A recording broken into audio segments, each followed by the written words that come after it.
Hello, and welcome. Welcome once again to the Start, Scale, and Succeed podcast, the only podcast that grows with you through all 7 stages of your journey as a founder. And there is one, I would say, very, very big challenge that almost every founder who's a service provider, a coach, a creative, or we all have to face this. And it is that to sell your service is to some extent to sell you. And to be able to do that well, to sell more of your services, to make the impact that you got into the game to make, you have to be able to believe and act like you believe that you are the best thing for them. And that's a lot easier said than done, especially at the beginning of the process, because you're going to hear more no's and more not yets in the first couple of years of your business than most people would in a couple lifetimes. And so here to help us establish the right mindset for our success and the success of our clients, because these go hand in hand, is Chris Marr. Now, Chris is the founder of the Authoritative Coach. He's also the author of Become an Authoritative Coach. Stop people pleasing, challenge your clients, and be indispensable. With over 15 years of experience, Chris has helped client-facing professionals worldwide, from small businesses to enterprises with 9-figure revenues, to build stronger client relationships, navigate challenging conversations, and position themselves as indispensable experts. He created the People Pleaser's Path to Authority Assessment, a tool that helps professionals identify and break habits holding them back. And he's here with us today. Chris, thanks so much for being here. So excited to have you on the show. Loved the book. There's a couple points in here I want to unpack. In particular, one of the hardest lessons I learned, but biggest revelations that I gained, was something that you call the prize and being the prize. And I'm gonna leave it at that. I'm gonna open it up. And what is the prize? And why does it matter for a coach on their way to becoming an authoritative coach? Yeah. Great question. I don't think I've covered this in detail when I've talked to people before. So thanks for having me and thanks for asking that question.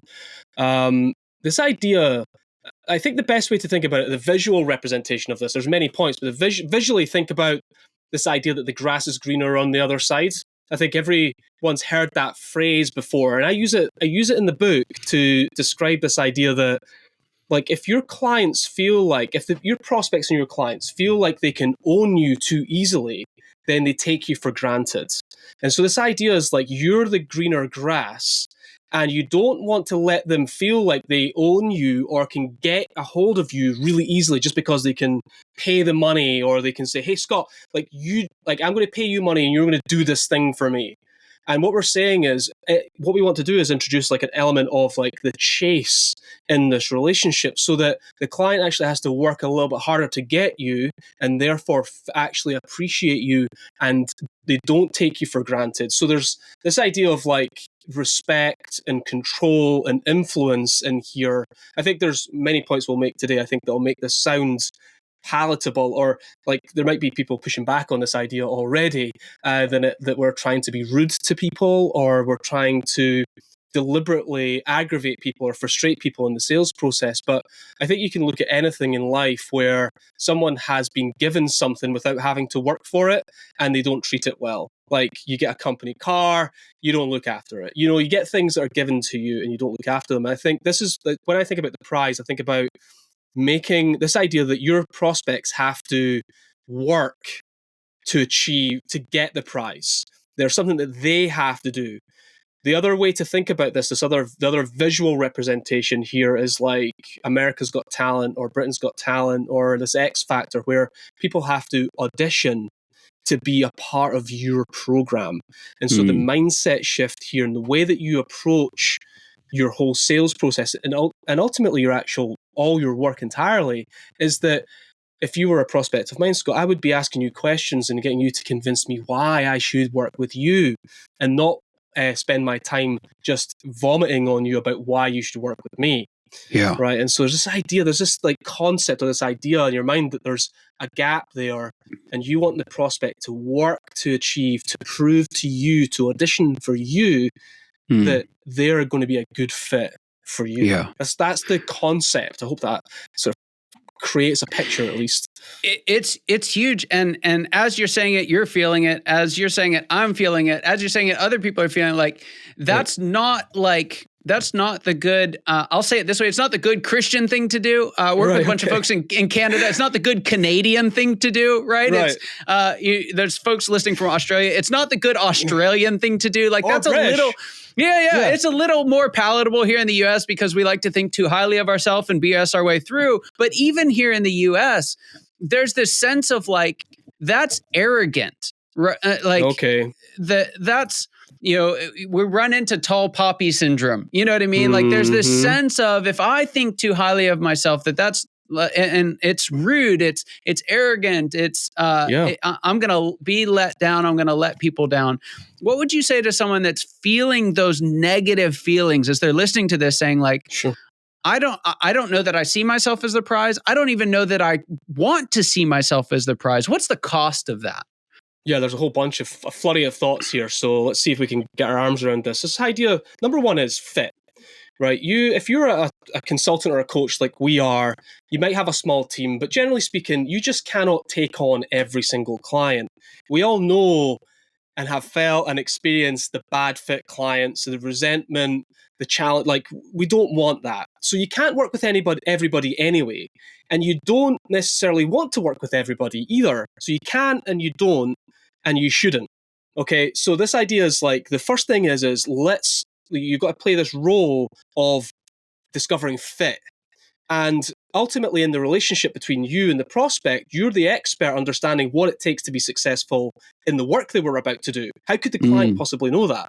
How could the prospect know that? So your job is really, you've got to uncover fit, the red flags, the green flags, the things that tell you they're going to be a good fit, the things that tell you they're going to be a bad fit, or there's going to be problems. So I think the first thing is like, you need to figure out if the relationship's going to take hold there from the very start. And secondly, the prospect does, like, I've seen this in sales calls with coaches and consultants before. They'll be like, yeah, this is, and just so you know, it's not going to look like this when we work together, Scott. And you're like, they should already have a sense and a feeling about what it's going to feel like to work with you. You shouldn't have to tell them. They should already feel it. And so I think that part of this is about you being able to show the type of coach or consultant that you are actually from the very beginning. Yes. And to make sure that the client gets a real sense of that. So fit and relationship and what it's going to look like to work together. I think this idea of arrogance, though, is like, this is the way I think about arrogance is that the ego is overpowering here, that you've got a high level of confidence, but it's sitting in your ego. In other words, I know what to do and I'm always right. That's kind of arrogance and ego. But I think those that are quietly confident in their skill set can be confident and competent without the ego, and they can say, I believe in myself and I know what to do and I know I can help you. And I think there's just a fine, like you said, there's a fine line between arrogance and confidence. And I think we want to be able to feel like we're confident in what we know and how we can help, and that we value ourselves. So there's a bit of an internal game to play here. Yeah. And I would say, like, one last thing here is like this idea that if you're not convicted and committed to your frameworks or your program or the solution that you provide or whatever it is, how could you expect a prospect to be like, they can only meet you, they can never be more confident than you are, right? Yes. So if in other words, your prospects don't want to come and meet you to figure out if you've got a great solution for you, and then leave feeling more doubtful about it, right? And so your commitment and your conviction to your ideas has to be paramount, has to be at 100%. Yeah. If you want to convince other people and help other people feel, because they want to feel confident when they want to come to work with you as well. So, and I've learned this myself, it's like watching people who are so committed to their ideas and watching how inspiring it is to want to then be a part of that. Yes. Is very cool, right? That is so awesome to see. And so it is about prizing yourself and valuing yourself. So those are the types of things I think about this idea. And I think there's one final thing, which is like this, I call it the willing to walk away principle. Like, who's got the leverage here, right? If you're an expert or consultant, literally the only card you have to play is your expertise. I'm either going to give it to you or I'm going to take it away. And you don't have much leverage. So if you are desperate to make the sale, or you have to close this account and get that money in, the client's got more leverage than you, and you don't have any power in that frame at all. And I think that's a problem, because then we become desperate, people-pleasing, and we start to discount our services, and then we start to kind of chip away at our authority and our confidence as well. So I know it was a flurry of thoughts, but those are the kind of things that kind of, it's not just one thing, is it? It's kind of, it's all in there. It's all in this idea of like mindset, how you turn up, how you're perceived by the other, all comes through these, the way you think, the way you behave, the questions you ask, how you turn up. You know, those are the things I think about a lot, Scott. So there's, I would go so far as to call it a dirty little secret in the coaching world. And that is that the more you pay for coaching, the more you get out of it. And it's another version of this exact same thing that we're talking about, because if in a sales process, I can create so much confidence that someone is willing to pay $10,000, and someone else comes along and they only create enough confidence that the prospect is going to pay $1,000, right? It might be the exact same service. You might walk them through the exact same process, but the more folks pay, the more they commit, the more they drive after it, and the more results they get. And so a big part of that, let's take the money side out of it for a second and go back to this point that you made about the internal game. And so someone's listening to that. They're bought in. Shoot, that's what I did wrong. But I've got bills to pay. I am desperate. I do need the next one. I've heard a lot of people say no to me. I'm questioning myself. How do we turn that cycle around? And even before we have all of the quote unquote leverage, right? Before we have the full schedule and we can easily say no, what would your advice be to someone in that moment who's just trying to kickstart this cycle and get it turned in the right direction? Yeah, and I get that. Like, I don't want to just wash over that like this is easy, right? It's not. You're going to have a lot of conflict in yourself. Number one is the initial thing that comes to me is like, if you're a solo especially, you need to do things that help you feel more confident, right? So if you're sitting there and you're like, what's one thing you could do today that would help you feel more confident about what you've got to offer the world, right? So that could be a conversation. You could write an article. There's lots of things you can do. In other words, vote for yourself. Like, what does it look like to get behind your own ideas? Start conversations with people. Go meet someone for coffee and share your ideas with them. See if they are influenced by them in some way. And so I think there's like this idea that you need to be the one that engineers your own confidence, right? So there's just like lean into that and move yourself towards it. And sometimes we need someone from the outside to help us with that. That's part of our job. I would say this though, and this is the sort of bigger idea that might feel a bit like you can't get your arms around it. There's an inverse idea here, which is that the more desperate you are to close the deal, the more likely it is to slip away. And the more you prize yourself, the client's actually drawn towards you. And it's like you feel like you want to make a discount so you can get the client because you need the money. And that's the reason why they won't pay you any money. It's the reason why they ghost you after the sale. And the truth is like, if you've got to get, it's that inverse relationship. It's like, you have to do the work you feel really uncomfortable about. You have to be willing to walk away for the client to feel like they want to come into your world. And it's, I know that's like conceptually maybe quite difficult to get your head around, but that's certainly what I've seen in the past is like, they have to want to come into your world, and they're not going to come into your world if they don't feel confident about the arrangement or the way that you're coming across. So I love that. And I want to draw out something that I think is really important in that point. And one is, you said be more confident. That is not be more competent. Because here's what I see a lot of coaches do. They feel that pain and they go get another certification, right? Or they go study another article. And what I found is that actually makes it worse, because the more you know you don't know, and the less confident you feel in the short run. So, right? And I'd be interested to see if you see that as well. But I think confident is absolutely the right word. Do what makes you feel more confident, not what makes you feel more competent. Would you agree? I do agree with what you're saying in this moment. Yes. I do think that more confidence comes through an increase in competence. Right. Now, what I think the nuance here is like, how do you become more competent? And I would argue that sometimes it's education, but for most people, the gap is they feel like an imposter, right? There's this imposter syndrome gap. But what they need to do is they just need to have more conversations. They need to take what they already know and get the actual reps in. So it's less about reading another book, doing another course, and it's actually about doing the work that you actually need to do. So it's taking action. So that's where I think the nuance is there. It's the reps. 100%. It's pick up the phone and make the next call. And I think to take that one step further, and I think this is what you're saying is one of the things that you can do to feel the most confident and least desperate on a sales call is to have another sales call waiting for you. Okay, yeah. Right? So if you only have one and you have to sell that one, otherwise you don't eat next week, right? Just being a little extreme, but you're going to be desperate to close it. You're going to do anything that you can. And in a coach, there's nothing more that puts you off further than a desperate coach. It's the worst way to sell. But if you have another sales call and another sales call and another sales call, one of them's going to land. Right. And I think to me, that's probably the thing that we could do to kickstart our confidence the most.